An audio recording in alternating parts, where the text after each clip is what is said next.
Hello, everyone. My name is Adam Williams, and you were listening to another episode of Retail Redeveloped.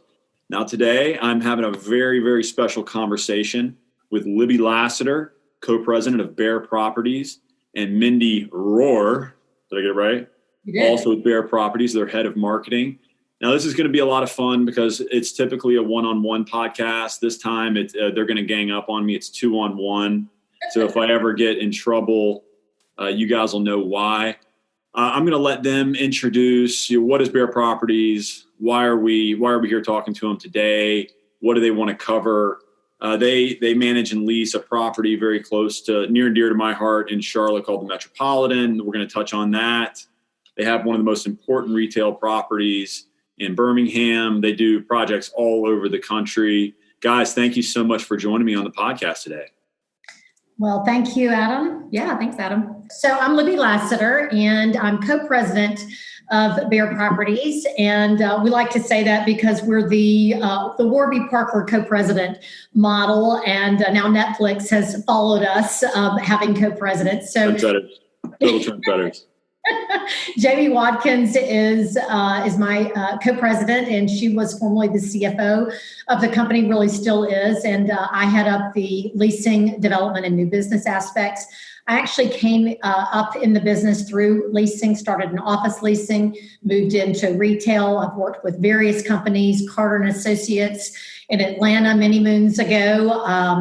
Preet, it was the Rubin organization when I was there in Philadelphia, became Preet, a REIT, and then General Growth Properties that eventually became Brookfield.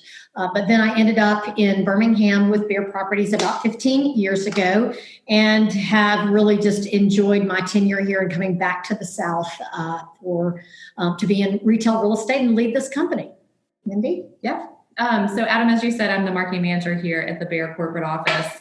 I've been here for almost 5 years. I've played many different roles, worn many different hats here at the Bear team. So I originally started at Summit Birmingham, which is the largest project in our portfolio.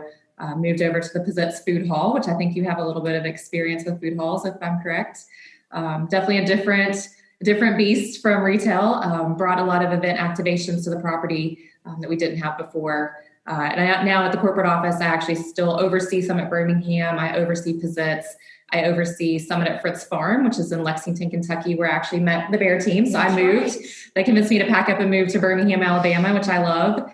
You teach them about bourbon? They are good at that. I'm sorry, Adam? You teach them a little bit about bourbon? I did. Actually, they knew more than I thought that they would, but Birmingham's great. And I oversee Metropolitan, which we're going to talk about today. So I'm going to flip it back to Libby and let her just tell you. Before we get into project specifics, I think that's a pretty good starter for what Bear does, who you guys are. I'd love to take like a little bit of a global view, because when you look at, let's take the Summit, which is, your shining star kind of outdoor lifestyle center. It literally sits up on a hill. You can see it for miles around. It's got massive brand recognition. Like all the names in Birmingham are there. It's very arguably, probably the premier retail destination in all of Birmingham, even though there are your large format, old school enclosed malls to be found down there. And then you take a very, very different role in Pizzette's. And talk to me about the challenges of, a traditional outdoor, beautiful, traditional, like everybody gets it when they pull up. Everybody looks at the demographics, looks at the names and says, no further explanation needed. And then you go to your food hall where it's quite the opposite. You're working with people that are up and coming, trying to make a name for themselves. They're only taking 500 feet, yada, yada. Walk me through kind of the joys and the sorrows of those two product types. So, Adam, you've been to the Summit, and actually we say it's really one of the premier outdoor destinations in the Southeast. We have a tremendous draw from Mississippi. People come from Atlanta. We've geo-fenced this, and we know where our customer base comes from, and it comes from all over the Southeast. So that's a nice asset to have. Over 100 brands there, retailers. It's a who's who property, as you said. It sits on a hill, obviously named The Summit. That's where the name came from. So, it's an interesting property because unlike other lifestyle centers that do main streets, it does not have a main street. It really has a main artery, a road through the middle that's highly traveled, 40,000 cars per day just on the boulevard that runs through the multiple phases of the property. And it was built in phases, which I think was really very smart by Jeffrey Bear, our founder, to have come up with that idea. He looked at the Summit and said, women are time starved. We need to make it easy for them to get in and out, to get into the stores, directly to the stores they want to go to. So that was really sort of one of the founding principles of the design behind the Summit. The Pizitz, on the other hand, is so funny that it is an old department store. It was built in the 1920s. It's a vertical 8-story building, beautiful, historic, white terracotta. And the challenges of that property were so different. Where the Summit being built on a hill was probably one of the greatest challenges in attracting the original merchandise mix. You look at the Pizitz, and it's on a square block in downtown Birmingham, Alabama, Main and Main. It was, a challenge just to imagine it. We look at as many different things. Office space originally, could it be an all residential project? It sat vacant. I think the building sat vacant for 20 years, 20 some years. You can only imagine when you walked inside what you saw. So anything from when we decided to put residential in there, and really residential is a big driver for the property. It's about 150 residential units, multifamily above, co-working space that's on a mezzanine level, and then the food hall on the main street level, and a boutique cinema on the lower level.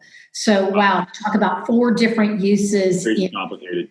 Very complicated, very complicated financing. I might also add, the capital stack. Again, our CFO, Jamie Watkins, spent really her life on it that year that we closed on the property. 52 attorneys involved in the closing because of the different historic tax credits, the city of Birmingham. Oh my gosh.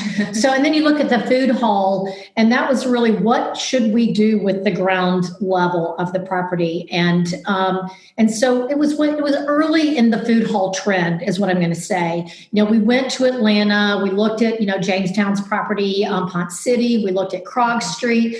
Our team did a trip all the way up and down the East Coast looking at food halls. And we thought, we've got this figured out. And as you know, Adam, you don't have a food hall figured out. It is a constantly changing, breathing animal. And so, and it is still that to this day.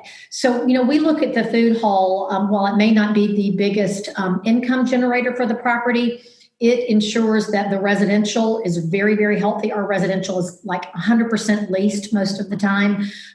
Very, very rarely do we have apartments available. Very high rents for Birmingham. Our co-working space does very well because of the food hall. That's why we have the boutique theater. So really it acts as an anchor, like anchors used to. An amenity, a massive amenity. Absolutely. Yeah, and you've got to feed that amenity constantly. With these small stalls, it's just constant work. And it's fun, but it's a very challenging business model. Mindy, how would you compare the marketing? I like the political answer. It's challenging. It's a complete pain in the ass. I've done it too. We don't have to say that, but talk to me about the differences between marketing a Summit versus marketing a Pizitz, and how those two things they have to be so different. Everything from the clientele to the use case to the number of times people are going to go there in a week. I mean, it has to be so different. How do you attack those two assets? You would think they would be very different. They really weren't very different. So my background really, when I was in Lexington, I was an influencer there. I had a blog. Like my passion and love was for local, to really support local business owners, local boutiques, kind of just take away the unknown for people and share that on my blog and on Instagram, because that's typically what keeps people from going somewhere to do something. You don't go to a new restaurant because you're not sure what the menu is and you don't know what you're going to get and what if you don't like it. So taking away that newness helps kind of facilitate that and put that out to the public. So for me, when I came to Summit Birmingham, I was an event planner background. So that's really kind of where my expertise lies. And then I came up with Instagram as Instagram was really just kind of coming out. As Libby has probably mentioned, she always tells me as this huge Instagram influencer. She is. Just not as big as it. Her site, Love Lexington, we fell in love with Love Lexington when we were going there. And we're like, we have to meet Mindy Rohr. And an influencer name too. I mean, yeah. Feel free to follow me on Instagram now if you'd like. Not as exciting as it used to be because now I have. Tell people the handle. What's your handle? Mindy_Rohr. That's ROHR, not ROAR like a lion. Got it. So when I came to Summit Birmingham, Bear really wanted me to take the things that I was doing in Lexington. So I had started a local market for local makers and local artists to come in and sell their goods. They wanted me to come in and do those sorts of things. So honestly, it was probably a little more challenging for me to do that at Summit Birmingham because of the traditional nature of the retail environment and just the nature of the tenants that you have. They're not as able to do, I would say, what you want or what they want because they're, being governed by corporate offices and things of that nature. So I really had to look at like what event activations are going to work here. It tends to be a little more family friendly. So we do things people can bring their kids to, whether it's a big Fido Fest where you bring your dogs out and your kids out and you shop those local dog vendors. We did music series nights. We've done, at some of our properties, we've done movie nights that are really kid friendly. It really just depends on the local people. Some things do really well at some properties that may not do really well at other properties. So just really diving into your audience and seeing how they're reacting to the things that you're doing. And I always tell my marketing managers, so you may do something and it may not work. You may do something and be like, wow, didn't know that was going to actually go as well as it did. And for me, by the time I made it to Pizzitz, I was able to take a lot of the things that I was really passionate about, that love for local, and help support those local tenants and do different events around them that were a little probably more familiar to what I would have done when I was in Lexington. So having makers events, having weekly art or monthly art events. We've done everything from shut the street down out in front of us to bring in performers from local dance groups to have kind of a multicultural event to showcase Hispanic dancers and Latin dancers and things of that nature, which is but I would also say it works great there. That Mindy, really took our Instagram for all of our properties to a whole new level because of her background and having Love Lexington, and she just knew what to do and how to build that, and that's such an important part of our marketing. So again, it applied to Summit, it applied to the Pizzitz. And where it might be a little more urban marketing, if you will. Yep. It's still very event driven. It's very Instagram, social media driven as well. And then I take that to, we evolved our mission statement, Bear Properties, over the last few years, simplified it. And our mission statement is creating places people love.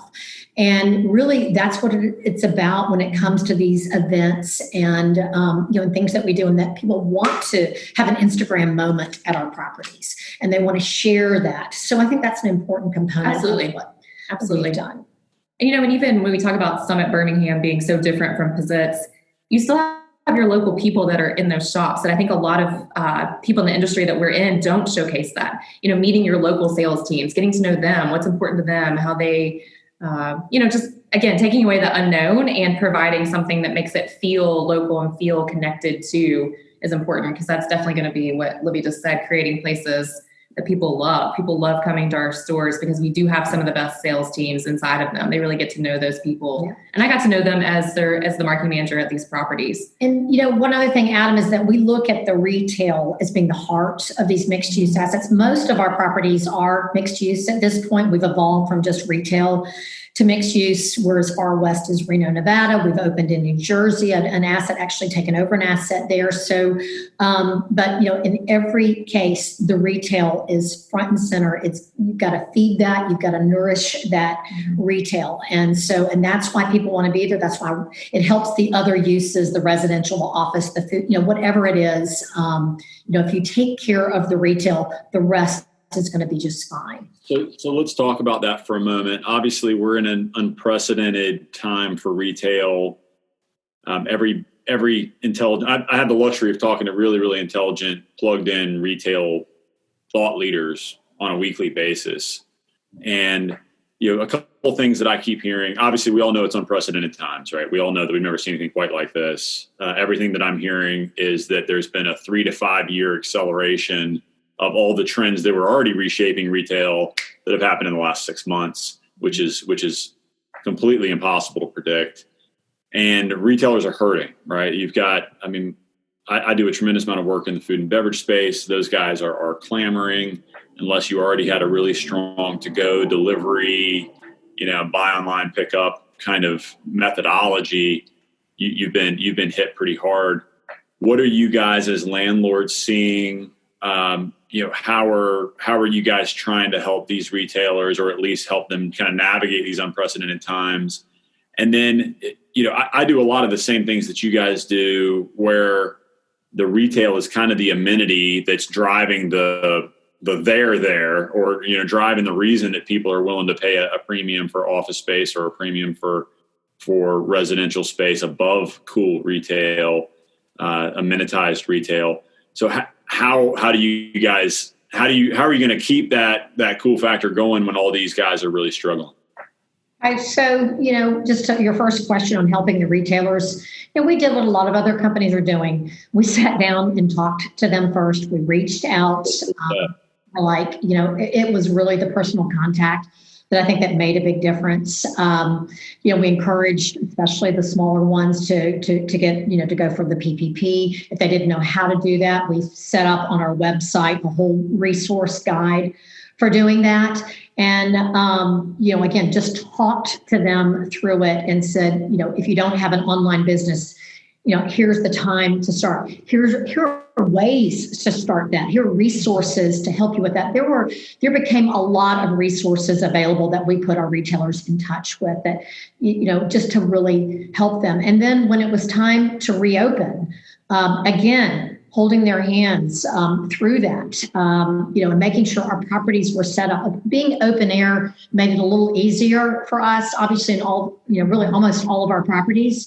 It's encouraging them to work the sidewalk. You can pull right up curbside. We didn't even have to really create parking spaces for that, because it's just so easy in our properties to do that, but encouraging them to do that.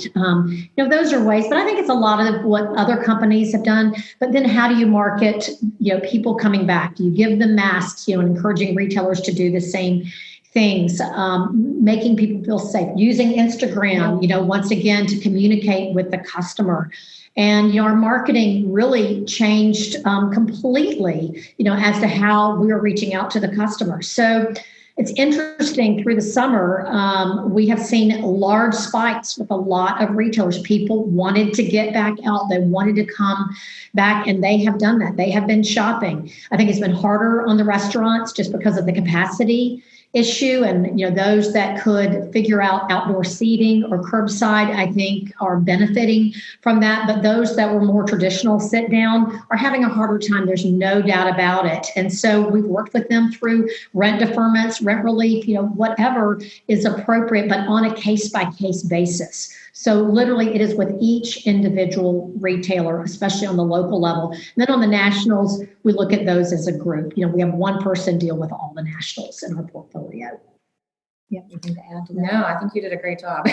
So obviously, marketing's looked very different. We've not been able to. We are very event focused at the properties. We've not been able to activate and do a lot of those events. So we've done them a little different. We've done punch cards to where people can win prizes and things of that nature for maybe visiting different restaurants.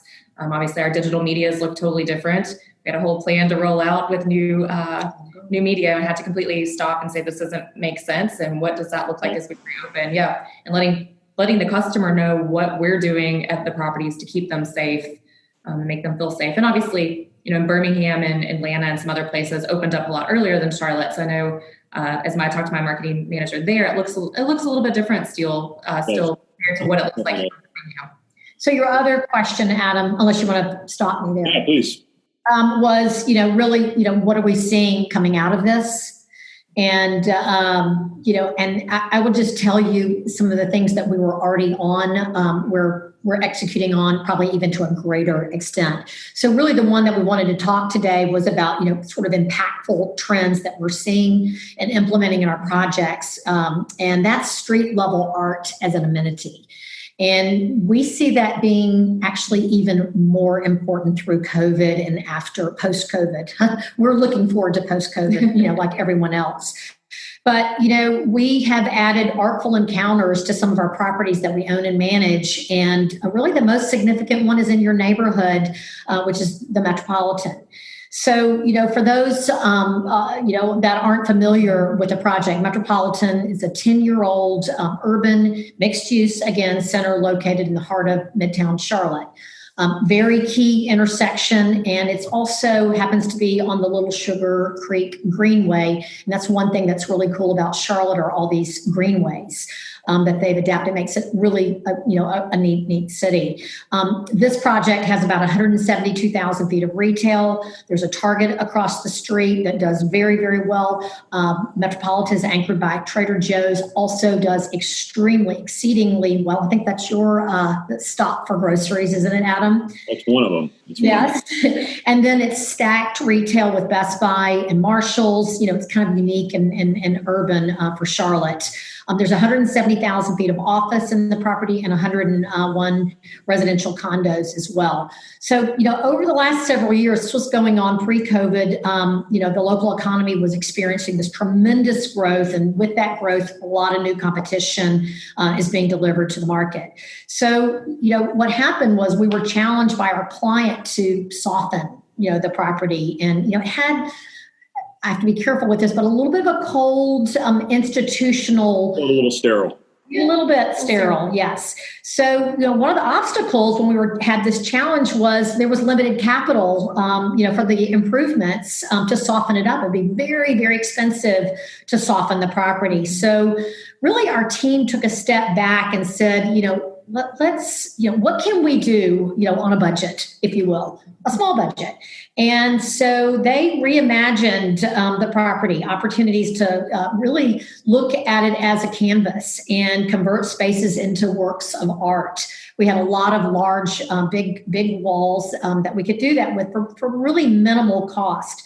And then we were able to do that in a couple of instances. And then with a little bit of small success, we earned additional funding from the client to really bring a vision to life. So Mindy's going to talk about really what we did in the reimagining Metropolitan. And before you get into the how, right, I'd love to understand a little bit of the why, because selfishly, this is something that I've tried to pitch to institutional owners before, and must not have done as good of a job as you guys did, because it's hard for me being a retail guy.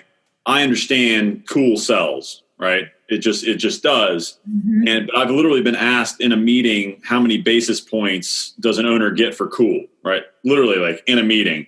And sometimes it's very hard to make people that mostly read spreadsheets for a living to understand that these small things add up to something big. So walk me through the methodology that you guys used to get somebody in the ownership group, very large institutional ownership group, to understand the why behind what you guys are trying to do. And then if you were able to point to other kind of peer properties or peer areas that enabled you to help sell that, I think that would be really interesting also. Well, I'll take one stab at it. And it was really, it was a large vacancy. Adam, is really where that started. Avid was a large tenant in the office building, and they vacated. And, one of the reasons they vacated was because, I believe it was, I shouldn't say this without a shadow of a doubt, was the parking. And you and I have talked about how challenging the one single deck was and the way that you got around that deck at the property was. And so there was probably a lot of frustration by that tenant or maybe other tenants. So we had to take a step back and say, how are we going to draw office tenants back, which was really the number one income generator for the property. So the retail was almost secondary in that nature. It was really the office. So and office tenants, we're looking for that cool factor. No doubt about it. So I can't say that we knew without a shadow of a doubt that it would help. But we were on to something. We really believed that when we laid out this whole reimagining strategy for Metropolitan. So Mindy, you can add. I'll chime in a little bit because I think Adam, we were talking earlier about vision before we kind of hopped on the call, and from being from Lexington, Kentucky, we have a very large, I don't know if you've ever checked it out, but you should definitely type in murals of Lexington, very large art mural community. They have a group called Prohibition that's similar to Talking Walls that you guys have there in Charlotte. And when I moved to Birmingham, I really realized that Birmingham didn't have that. That was very unique to our city. Charlotte has that. You guys have a very unique art mural group happening there to really bring some life to communities that might be missing that. Art is so important for creating community. It really gives buildings a vibrant nature. So when I came in immediately to Summit Birmingham, I was like, guys, murals. We got to get some murals. This is just such a dated property. How do we do something to give it life? How do we bring, again, that local aspect to it and get people out here to see something that might be rotating or interacting with? Everybody wants to take a selfie. Everybody wants to post something on Instagram. Everybody wants to make a TikTok nowadays. So we want to give them something. I mean, think about the people that stand in line in Nashville. They go to that one spot to get that big wing photo. Like, people will do that for hours. It's just the nature of our customer now. I won't, but I know that people do. I didn't do it either. I was like, I'll just put one on my property and do that. So when I sat down with this team, because I was actually at the Pizitz at the time, and they brought me in to say, Mindy, can come be a part of this team, and what do you think we could do here at Metropolitan to bring life to it, to bring life to buildings that are, it's glass and it's steel. Yeah, it's cold. It just doesn't have any life. Now, there are other factors that we did with the art, so it wasn't the only piece of it, but people love it. I mean, if you go to the hashtag Metropolitan CLT, you see people interacting with the art that we put there at the property, and that's so important. It really gives a sense of community and a sense of uniqueness that Metropolitan did not have before.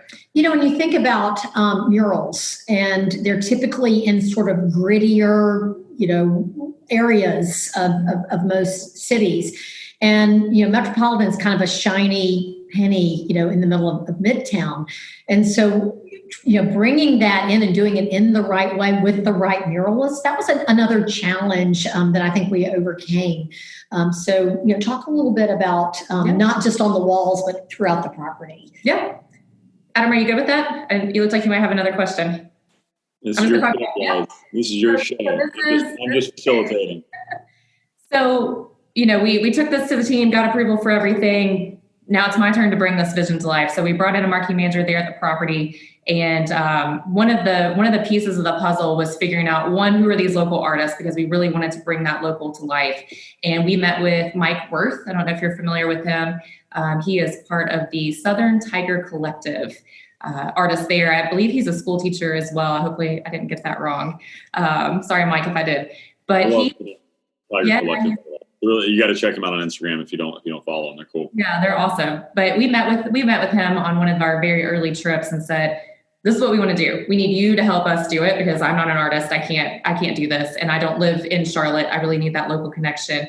And Mike connected us with different muralists and ideas. And we had art designs coming in that we were able to pick and choose from of how do we get this right when we kick this off? And Mike connected us with Andy Rocco, who installed the astronaut mural that was beside West Elm. I don't know if you remember that one. And he installed a crosswalk. We wanted interaction to be really important in these murals. So one of the pieces was, this world that you could stand under and hold. You've got the great crosswalk here that bloggers and influencers are taking pictures across. This is a great family that we did a photo shoot with for our digital marketing there. This is one of Libby's favorite photos. I do love this. I do love it. It's so fun. It's a very Beatles inspired. Libby, is that your 911 Turbo S in the background? No. She drives it all the way from Birmingham there. It's not. Gas mileage in those supercars. All right. We did not place that there, oddly. And then those murals were meant to be rotating pieces. So we wanted to make sure we kept people coming back. We originally said 6 months. We determined 6 months was probably too short. But at the time, we had already, through Mike, coordinated with Talking Walls to really be a part of that. We knew. I mean, we went after. Yeah. I mean, Walls. we did. The team did. They were like, we have to have this at our conference. I did so much research in Charlotte and finding out like who are the right people, who are the right influencers, who are the right. I went to the pop-up parties. I was there. Yeah, the pop-up markets are great. Samantha, our marketing manager there, that was all her vision. And another piece of the art, which we'll dive into a little bit later, but got involved with Talking Walls. We were not on their radar of somewhere to install murals or to be a part of. And they said, give us 3 walls and we'll figure out how to make it happen. And we probably gave them spots where they could do up to 10 murals. Ultimately, we had 5 installed during Talking Walls last year. We had the kickoff party and hosted their art gallery the week of Talking Walls. So we were really excited to see that come to life. So, Midtown wasn't really on their radar. No. Before we brought Talking Walls to Midtown. One thing to that point, Libby, I mean, Charlotte in general, if you look at us from a demographic standpoint, we look a lot like Nashville, right? I mean, lots of disposable income, great demographics. But where Nashville got all the rock stars, we got all the bankers. Mm-hmm. So I always kind of joke that, Nashville kind of has our similar economics, but they got a lot more of a cool factor. So I think that in the same way that Charlotte is kind of experiencing a food renaissance, a lot like Birmingham has over the last 5 or 6 years, we've gone from your steak and potato corporate expense account crowd to something a lot more vibrant. I think that I think Mindy, you mentioned just how art kind of helps establish community. I think that Talking Walls, Southern Tiger Collective, Matt Hooker, all these guys that are contributing in these really visible ground level ways is another step to making Charlotte a better community focused city. I'm not saying it's the only answer, but I certainly value it, and I'm excited every time I see a new one of these things go up. And it's still amazing to me that when I am talking to institutional owners and Mindy, to your point, I'm always like, hey guys, like we got this badass wall right here. And it's a rounding error in our construction budget to make this really cool. Yeah. And trust me, people will get it. And that's a hard conversation. And B, when I can get over that hump, it's usually like, oh, well, let's, put a picture of a queen or a hornet or a panther. And it's like, dude, you're not going to get a cool artist to come over here and do something cool if you tell them to put a hornet riding on a panther with a queen, that could be really cool. You could do like an up art queen. Yeah, it's something like that. But it's just like you got to let these guys express themselves or you're draining the cool out of something that is inherently cool. So I fight that battle a lot. I was thrilled to see that you guys fought it and won. And that's one of the main reasons I wanted to talk to you guys is just, how do we kind of spread that word, spread this success story so people will understand it's more than, it's more than the sum of the parts, right? It's more than paint. It's more than a blank wall. It's the ability it just brings joy to people when you can walk around a corner and see something unexpected, because honestly, that's a lot about what retail is about, right? Like if we know exactly what we want, what color we want it right now, we go to Amazon. The sense of discovery and wonder is what, we really need in retail. And I think this is one cool ingredient. So a couple of things on that. So the greenways, again, I think are another cool factor of Charlotte that are great. And Metropolitan being on that greenway is critical. And so one of the other problems that we saw was that the property really wasn't interacting with the greenway. Again, it sort of has these, I'm going to call them dated statues, life-size statues that just they're just not a cool factor. So we painted the stair. Have you been down there from the greenway? So I've got a 5 and an 8-year-old, and I spend a good amount of time. I was at Trader Joe's on bikes. Well, I park my bikes, but I'm on that greenway all the time, and think it is a massive asset to the city. Yeah. So then you've seen the stairway that leads up to the Metropolitan that we painted both sides of that. We have another idea to change out the fountain. Again, pretty capital intensive project, but we think long term that's something we're going to get accomplished there. The parking deck. Let's just talk about that. It was a very difficult parking deck, Adam. I've heard your sob story about trying to get out of that deck. It was a total cluster back in the day. So, we had the team take a step back, and we had parking deck consultants that couldn't figure out what to do with that deck to make it work. And finally, our property manager just said, I got it. I can do this. And she figured it out. It was amazing. So now the one ways it is, that was one way to get leasing done. The art, making a community was another. And then within the parking deck itself, we did murals. And those are so interesting. So getting around the property better, the art installations, guess what that meant? Office leasing. So the leasing has gone to 97%. Wow. Of recent. So really the team, we engaged with the leasing group, everybody together, worked together to get that done. And then we think the retail, we're changing out some of the retail right now is going to follow that. Then of course, COVID hit, ouch. But really long term, this property is in the right place. We did the right things with the art. There's more money that could be spent there, but I think we've done a lot, made a lot of changes, and that is clearly changing the return and bringing value. So you guys have already been really, really gracious with your time, and I've really enjoyed hearing kind of your 2 cents. But I want to, two things. I've got a couple kind of knee-jerk, quick questions, and I want to get your reactions to. But before that, explain to people how they can interact with you guys, how they can see your properties, how they can get to know you guys personally or Bear Properties better. Mindy _Rohr, I think ROHR on Instagram. But tell people how they can hear a little bit more about Bear's story and about what you guys are doing. Go ahead. Yeah. So you can go to Bear Properties, that's BAYER.com, to see our full portfolio, and a lot of great images on there so you can really see the life of our properties. We don't just have like stale pictures of the buildings that are there. They're really the life that we're bringing to the properties. Our mission is creating places people love. And we really think about that for every single property, which is exactly what we did here at Metropolitan. And we make it a place that people love and want to be at. Libby does some really cool things too. So outside of Bears, maybe I'll let her plug some of those things as well. So, of course, you can follow me on LinkedIn, Libby Lassiter. That's an easy one. But I have a show called Share the Mic. And it's Black and white friends talking about diversity and how to overcome racism. So that's something that we created after George Floyd and all of the unrest that's happened in the U.S. I'm passionate about that. And that we have to have these conversations. So Share the Mic. It's on.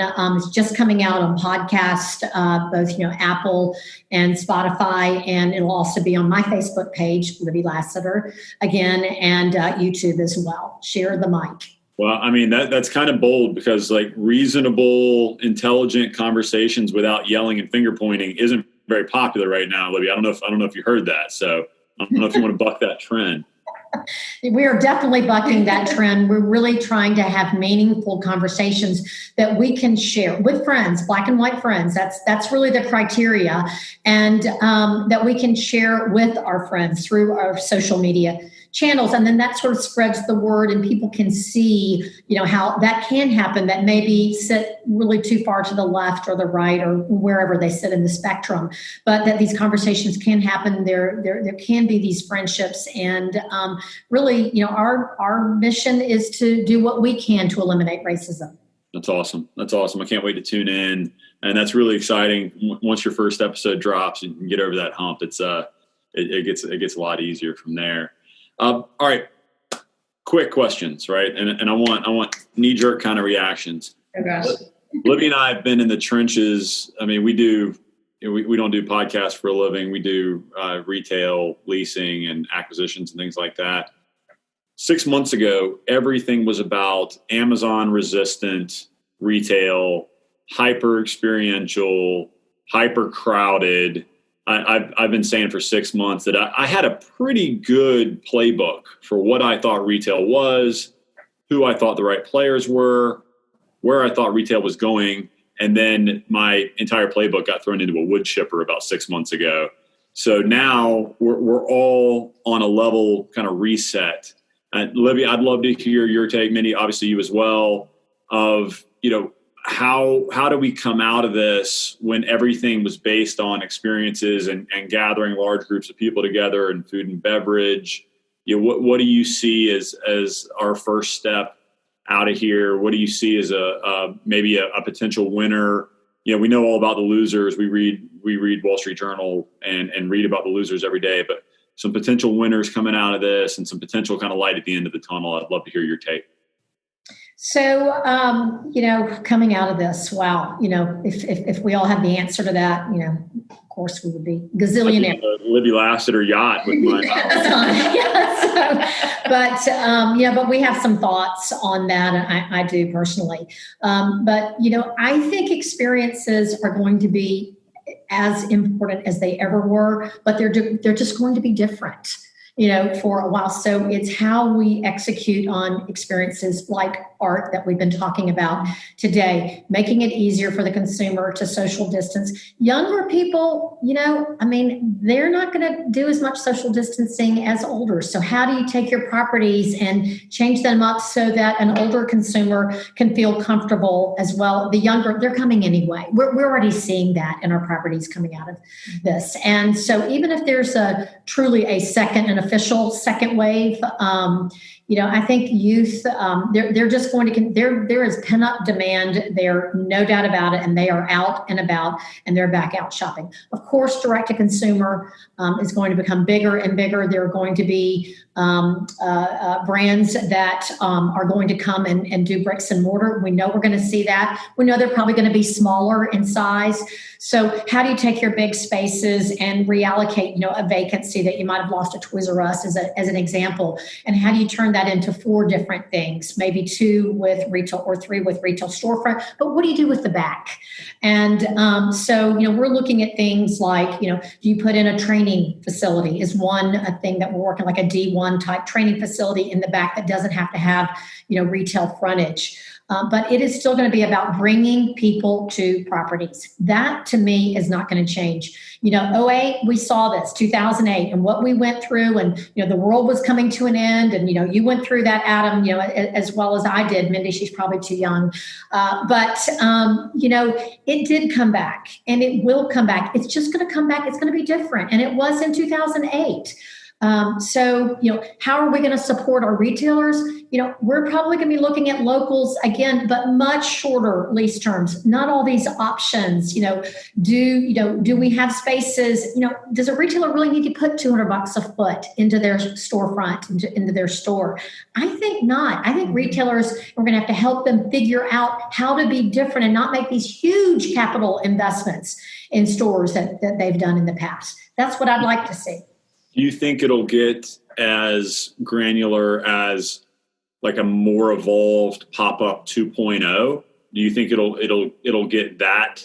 It'll shift that much? Yes, I do. I do think there is a pop-up 2.0, absolutely, and that is going to be important for experiences as well. I think consumers are going to want to see change. Just like we say, we're changing the art. I think it's the same thing in stores. They don't have to be here for 10 years. Restaurants, Adam, they get tired after really 6, 7, 8 years. And then, they have these options and they don't want to reinvest many, not all. But, these long lease terms and options and whatnot, that's just got to change. We've got to partner with them and say, no, there's a different way to do this. Well, and I think that if you, not to get all theoretical, but if you can figure out a templated kitchen where, a la the food hall, where the kitchens all look similar, all they have to do is do the front of house, you could probably help that. Obviously, these guys want really long terms if they're building out from scratch, because building out a kitchen costs a freaking fortune. So I do think there's a lot to be learned from the food hall model and from the pop-up model, and instilling that into what's next. I can't wait to see what's next. I can't wait to see what you guys are doing up next. Really, really appreciate you guys being here. And, I just think that the guys like you that are looking outside of the box are going to be the ones that are setting the trends. And I appreciate you coming on and sharing your experience and your wisdom with the listeners. Well, thank you, Adam and Mindy. Any parting words? No, thank you, Adam. This was a lot of fun. Talk to you. Thanks, guys.